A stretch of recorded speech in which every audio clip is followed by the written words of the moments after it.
El 1 de febrero de 1995, un hombre de 27 años tenía un vuelo programado de Londres a Estados Unidos con su amigo. No abordó ese vuelo y durante 2 semanas realizó un viaje confuso que desconcertó a muchos. Fue visto en varios lugares diferentes en todo el Reino Unido y había retirado una gran suma de dinero antes de ir a estas zonas. Estos avistamientos se detuvieron. Aunque muchos creían lo peor, también había teorías de que él fingió su desaparición para empezar una nueva vida.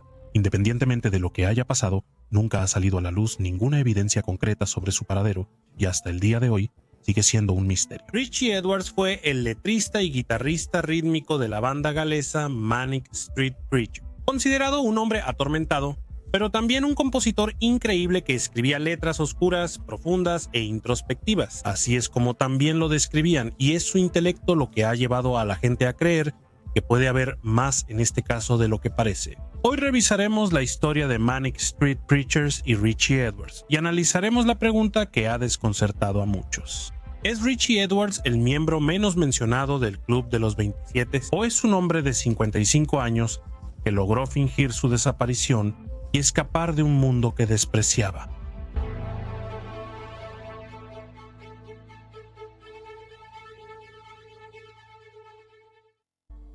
Manic Street Preachers se formó en Blackwood, Gales, a mediados de los años 80, un pueblo pequeño con poca población. Blackwood no era visto como un centro creativo, especialmente en ese entonces. Aún así, 4 adolescentes, James Dean Bradfield, Nicky Wire, Sean Moore y Miles Woodward, también conocido como Flicker, decidieron formar una banda que originalmente llamaron Betty Blue. Se inspiraron en bandas como Guns N' Roses, Aerosmith y The Clash, y esas influencias se notan en sus primeros trabajos. A inicios de 1988, Flicker dejó la banda porque pensaba que estaban perdiendo su sonido punk y cambiando a un rock más alternativo. También fue por esa época cuando la banda cambió su nombre de Betty Blue al que ahora conocemos, ya que el grupo ahora era un trío, pero esto no duró mucho. Después de lanzar su primer sencillo, comenzaron a hacer una serie de presentaciones por todo Gales. Y aquí es donde entra en juego Richie Edwards. Edwards había asistido a la misma escuela que el resto de la banda y no solo los llevaba y traía de estos shows,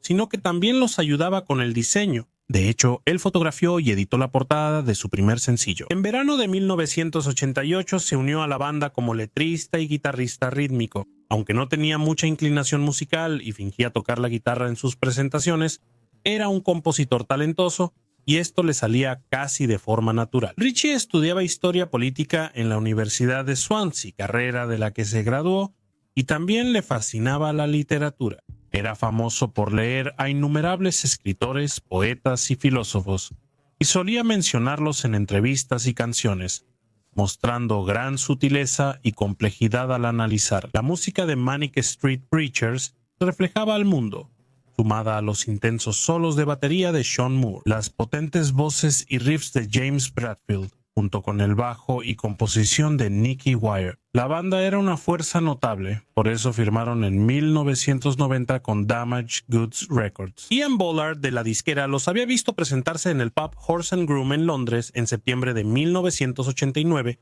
y fue ahí donde decidió firmar a la banda para un contrato de un solo extended play. Este proyecto de 4 canciones llamado New Art Riot fue creado en los estudios Workshop y fue el comienzo de un proceso que duró años. La idea era que Nicky Wire y Richie Edwards escribieran las canciones primero y luego James Dean Bradfield y Sean Moore compondrían la música. Así crearon su música juntos, resultando efectivo para sus proyectos. Este extended play destacó la capacidad de Wire y Edwards para transmitir mensajes políticos en su música. La canción principal lo ejemplifica bien.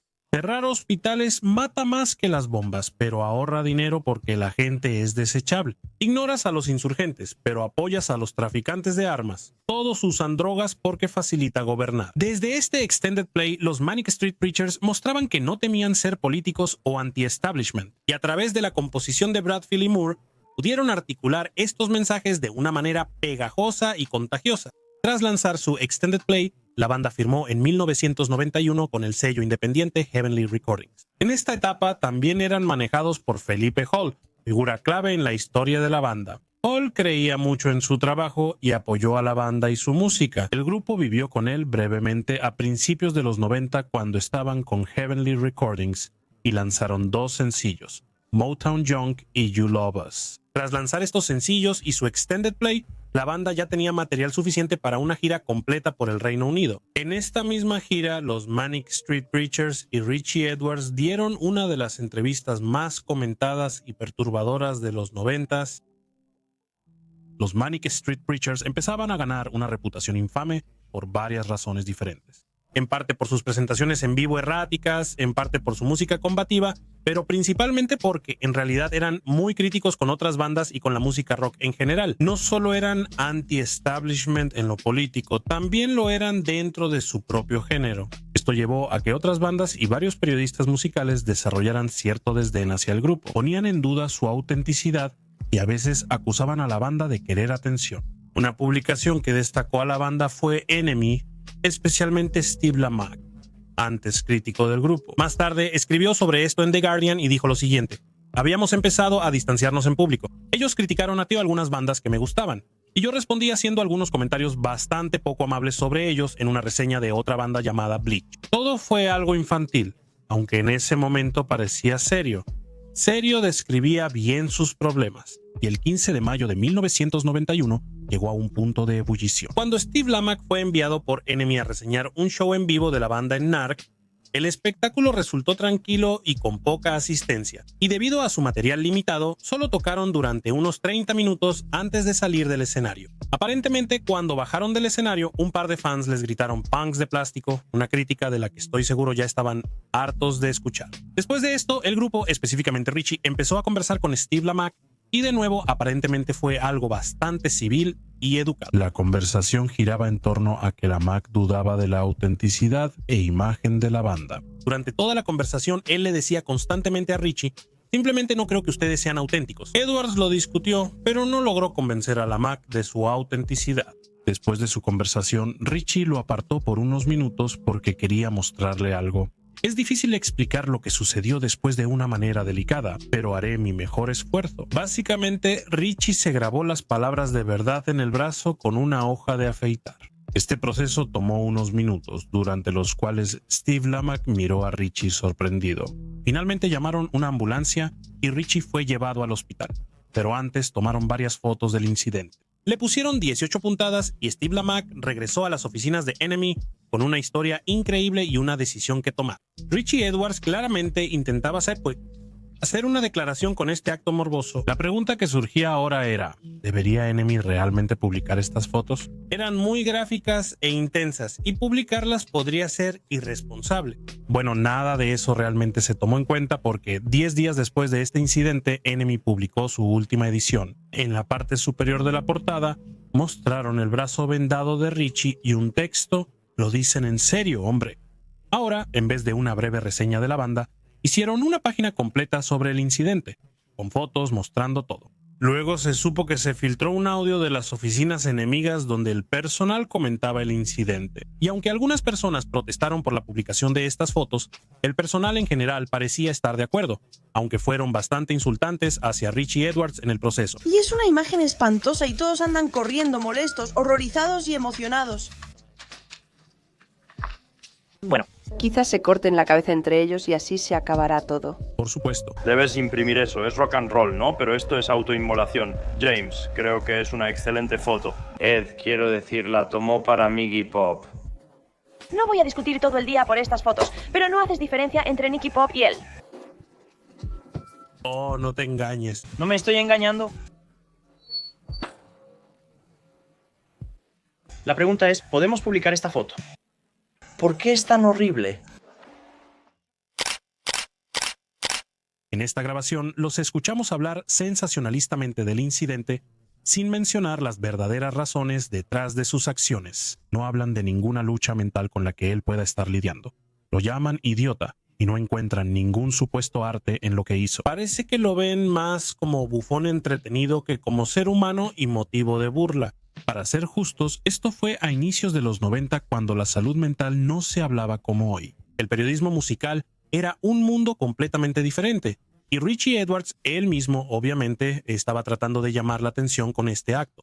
Sin embargo, era un joven de poco más de 20 años, que buscaba demostrar su autenticidad ante un periodista que no lo tomaba en serio. El personal de la revista que cubría la historia no respetó en absoluto la gravedad de la situación. Si quieres saber cómo se siente NME sobre su periodismo esa semana, solo visita su sitio web, donde hay 56 páginas de historias sobre la banda y muy poca mención de este incidente. Es muy difícil encontrar la transcripción original de la historia, y parece que la publicación prefiere olvidarla. Pero en 1991, justo después de que ocurrió, fue lo opuesto. La historia estaba por todos lados, casi a nivel nacional. Los Manic Street Preachers ganaban popularidad por sus locuras y comentarios polémicos, y los medios lo aprovechaban para atacarlos. Su música era elogiada por sus fans, aunque a veces ignorada por críticos. Su infamia independiente los llevó a firmar con Columbia Records a fines de 1991. De inmediato trabajaron en su primer álbum, el cual los llevó al éxito mainstream y lo cambió todo. La banda lanzó su álbum debut, Terrorista Generacional, el 10 de febrero de 1992. El álbum debutó en el puesto 13 en las listas oficiales del Reino Unido y recibió críticas favorables. El proyecto incluía 70 minutos de discursos políticos y luchas personales, criticando el capitalismo global, bancos extranjeros y la explotación del tercer mundo. Fue mucho que asimilar, pero conectó con los fans y atrajo más seguidores. Este nuevo éxito significó que la banda ahora podía presentarse en todo el Reino Unido y en varias partes de Europa, y esto sin duda lo aprovecharon. Según Setlist FM, un sitio web que rastrea las presentaciones de diferentes bandas, 1992 fue el año más ocupado en la historia de la banda. Esto incluyó entrevistas, reuniones y obligaciones. Es la clásica historia de una banda de rock de un pequeño pueblo que finalmente alcanza el éxito que tanto deseaba. Luego se da cuenta de que no es todo lo que parecía ser. Eso no impidió que la banda lanzara 2 discos más rápidamente: Oro contra el Alma en 1993 y La Santa Biblia en 1994, considerado uno de sus mejores álbumes. La Santa Biblia era tan política como sus discos habituales. Esta vez estaba más enfocado, con composiciones más fuertes y letras más agudas y conmovedoras que antes. James Bradfield comentó que cada canción fue compuesta como un ensayo, lo cual se nota en todo el álbum. Richie Edwards también tuvo momentos de introspección. Esto se escucha en la canción 4 Stones 7 Libras, que es muy desgarradora. Detalla la angustia mental y física causada por la anorexia, condición que Richie enfrentaba en ese momento. Aunque Edwards dijo que la canción era sobre un pensionado en sus últimos días, la banda, críticos y fans notaban que él pedía ayuda entre líneas. Mejillas hundidas, tan hermoso, reducido a 6 piedras, pierdo mi último hogar. Veo mi tercera costilla una semana después. Desaparece mi carne. Estiro el plástico sobre el hueso. Estoy mejorando. Estas letras son obviamente intensas, pero realmente solo rascan la superficie de lo que Richie estaba pasando durante la grabación de este álbum. Estaba bebiendo cada vez más, pasaba por episodios depresivos intensos y entraba y salía del hospital. Diseñó la portada del álbum mientras estaba hospitalizado. También cabe señalar que el manager de la banda, el ya mencionado Felipe Hall, había fallecido en esta etapa y esto estaba afectando mucho a la banda, especialmente a Richie. Fue una época tumultuosa en su vida y podemos ver lo deprimido que estaba. En las entrevistas que dio por esa época, rara vez tenía algo positivo que decir y era obvio que su estado mental se estaba volviendo cada vez más oscuro. Quiero decir, creo que mientras más envejeces, la vida se vuelve más miserable. Definitivamente. Quiero decir, las personas con las que creciste mueren, ¿sabes? Tus padres mueren, tus abuelos mueren, el perro muere. Tu energía disminuye. Hay menos libros por leer, ya no hay más libros por descubrir. No, simplemente terminas en un páramo estéril, solo tratando de encontrar a alguien nuevo, lo cual realmente nunca sucede. Las personas cerca de Richie comenzaban a preocuparse, con razón, de que hiciera algo extremo. Sin embargo, es importante señalar que el mismo Richie ha hablado de esto en una entrevista, donde él dijo: en cuanto a la palabra con S, eso no entra en mi mente, y nunca lo ha hecho en cuanto a un intento, porque soy más fuerte que eso, aunque sea débil, soporto el dolor. Sus amigos compartieron este sentimiento y dijeron que Richie pudo haber estado deprimido, pero que no lo consideró ni tomó en serio. Por supuesto, cuando tu mente está en un estado tan distorsionado y negativo, cualquier pensamiento puede aparecer al azar, incluyendo ese. Un año después de la entrevista, ocurrieron varios eventos que hicieron pensar a muchos que había cambiado de opinión. Sin embargo, hay otras personas que creen que hay más en la historia. Regresamos al 1 de febrero de 1995.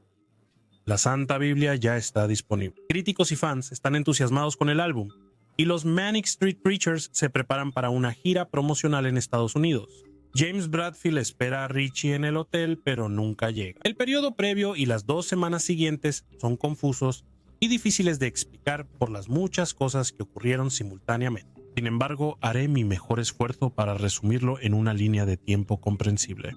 21 de diciembre de 1994, el último show de Richie Edwards. El concierto terminó con Richie rompiendo su guitarra en el escenario. El resto de la banda hizo lo mismo y el concierto terminó en caos. El grupo ha hablado de esto desde entonces y han dicho que había una cierta sensación en el aire esa noche, con Nicky Weyer diciendo que el concierto se sintió definitivo. 15 de enero de 1995, Richie ya se había rapado por completo y actuaba de forma errática. Comenzó a retirar 200 libras diarias de un cajero automático, la cantidad máxima permitida entonces. Aún no se sabe dónde está ese dinero ni qué planeaba hacer Totope Bosker, pero es una seria señal de alerta. En este caso, eso genera muchas preguntas. 23 de enero.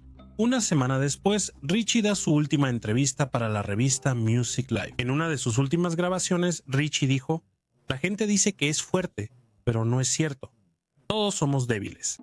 31 de enero, según varias fuentes. Un día antes de desaparecer, Richie le regaló un libro a uno de sus amigos titulado Novela con cocaína. Le pidió que leyera el primer capítulo, donde el autor relata su estancia en un manicomio antes de desaparecer. Esto nuevamente generó muchas preguntas. El 1 de febrero, Richie sale del hotel a las 7 de la mañana con solo llaves, pasaporte, cartera y antidepresivos, deja la maleta en el hotel y maneja a su departamento en Cardiff. En los días siguientes, Edwards fue visto en varias zonas, especialmente en Newport, a unas 12 millas al noreste de Cardiff. Aquí fue visto en la ciudad, en la estación de autobuses de Newport y, lo más interesante, en la oficina local de pasaportes. En este momento, él había dejado su pasaporte original en su departamento y ahí permaneció después de su desaparición en la estación de autobuses. Al parecer, conoció a un fan que también era amigo de Richie. Platicaron sobre ella y otros temas hasta que Richie se fue. El fan no sabía que en ese momento se le consideraba desaparecido